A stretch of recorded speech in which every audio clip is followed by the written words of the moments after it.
But we begin tonight with the growing threat of a regional war in the Middle East. Over the weekend, 3 U.S. service members were killed and more than 40 injured in an attack on a military base in northeast Jordan near the Syrian border. Late today, the Defense Department released the identities of the 3 U.S. Army Reserve soldiers who were killed. They are Sergeant William Jerome Rivers, Specialist Brianna Alexandria Moffett, and Specialist Kennedy LaDon Sanders, all from Georgia. They are the first U.S. deaths in months of strikes by Iranian-backed militant groups since the Israel-Hamas war started in October. U.S. Central Command says the attack happened at a remote base on the border with Syria and Iraq called Tower 22. The White House is blaming an Iran-backed militia, with President Biden vowing that the U.S. will respond. Donald Trump, of course, pounced on the attack, portraying it as a consequence of Joe Biden's weakness and surrender. And the hawks in his party are pressing Biden to target Iran directly over the soldiers' deaths. Senator Tom Cotton, who, let's not forget, once advocated for the deployment of the military against Black Lives Matter protesters, released a statement about the Jordan attack, saying the only answer to these attacks must be devastating military retaliation against Iran's terrorist forces, both in Iran and across the Middle East. While Mitch McConnell said, quote, our enemies remain emboldened until, quote, the United States imposes serious, crippling costs. Lindsey Graham was more candid, tweeting, hit Iran now, hit them hard. Some of the other usual suspects also weighed in.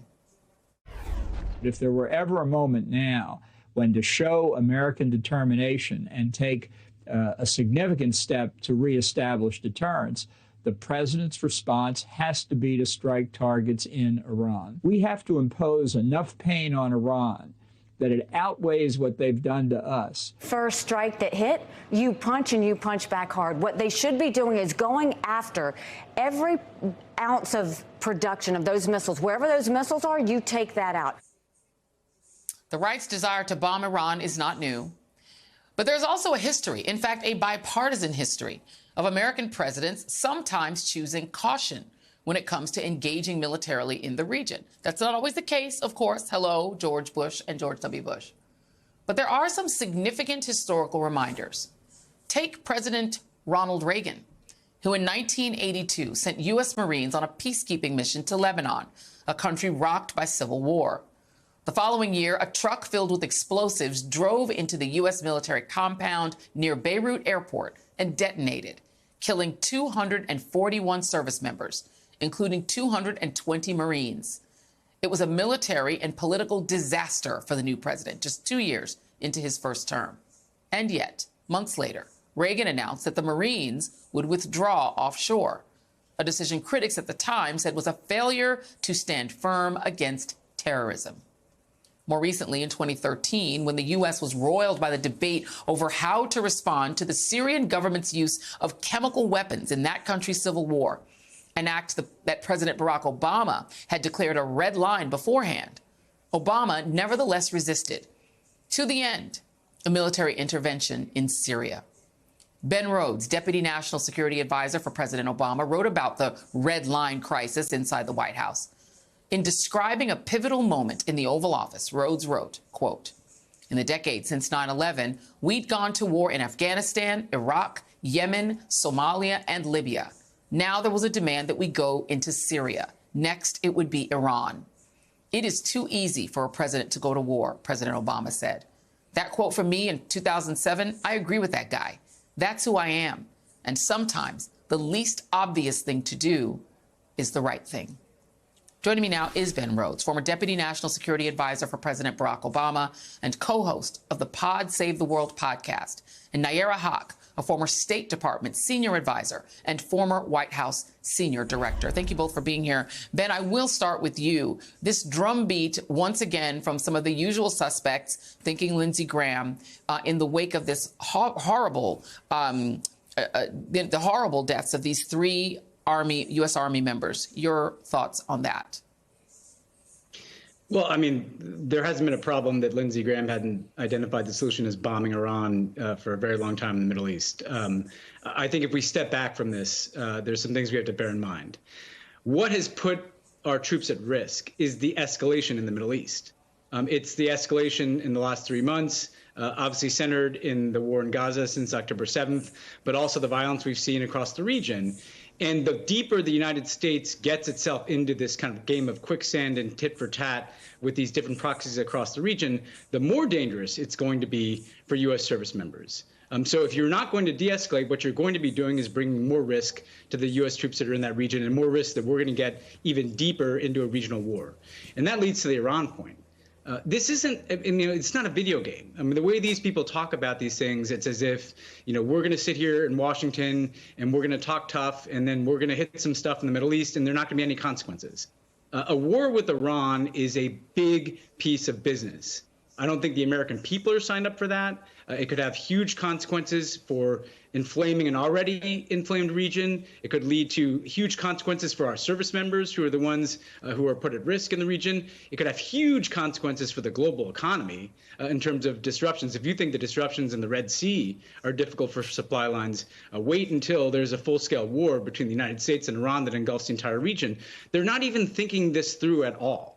And I think right now you have to take a step back and realize that it's the pathway of escalation that has continually gotten us into trouble. Whether it was going into the war in Iraq without any kind of plan, whether it was Donald Trump pulling out of an Iran nuclear deal that was working and escalating tensions with Iran, or whether it's kind of falling into this trap now where you have groups that are trying to pick a fight with the United States. I think when someone's trying to pick a fight with you, why would you give them exactly what they want? There are ways in which we can try to protect our service members and our presence in that region without succumbing to this quicksand that is pulling us back into a war that I don't think the American people want either. And so there has to be a place for diplomacy. There has to be a place to reject this kind of nonsense advice that we've been hearing for 20 years now, Joy, and it doesn't work. And let me just play just forward to give you all sort of a flavor of this, of how this has sounded, because you're absolutely right, Ben. This drumbeat for war, specifically with Iran, which, let's just be clear, ain't Iraq. And we couldn't get through that without, we didn't really have a clear victory there and also managed to create ISIS in the process. Here is how people like Dick Cheney, the late John McCain, and Tom Cotton have been over the years talking about Iran. My belief always was that we needed to keep the military option on the table. An old Beach Boys song, Bomb Iran, bomb, bomb, bomb, bomb. Anyway. It would be something more along the lines of what President Clinton did in December 1998 during Operation Desert Fox. Several days of air and naval bombing against Iraq's weapons of mass destruction facilities. We likewise must work to collapse the Iranian regime that oppresses its people and seeks to sow terror all over the world. Sink their Navy, destroy their Air Force, and deliver a decisive blow to the Revolutionary Guard. In other words, neuter that regime. Easy for them to say, Nayyera. They wouldn't have to do it themselves. Oh, well, let's just look at the fact that the faces that you showed of the service members who were killed in action, they're all black, and not a single person advocating in that video is a black person. And in fact, probably none of them would actually have been drafted or have to voluntarily serve in the military because of the military benefits of education and basic standard of living that you can get if you are the 40% of the military that is made up of people of color, or the other rank and file members who are made up of people from lower socioeconomic classes. Our all-volunteer military is amazing, but it also puts the burden of who has to serve out the chicken hawk policy recommendations. It's not the people who get to sit in those rooms and debate about whether or not the United States can go at it with Iran. There are so many other tools in the national security toolkit, and the Republican Party is out of not only what is recommended by those who serve and the generals who command them, but they're also out of step with what their own, their rank and file members would want. Nobody in the American public right now wants to see the United States involved in another 20-year forever war.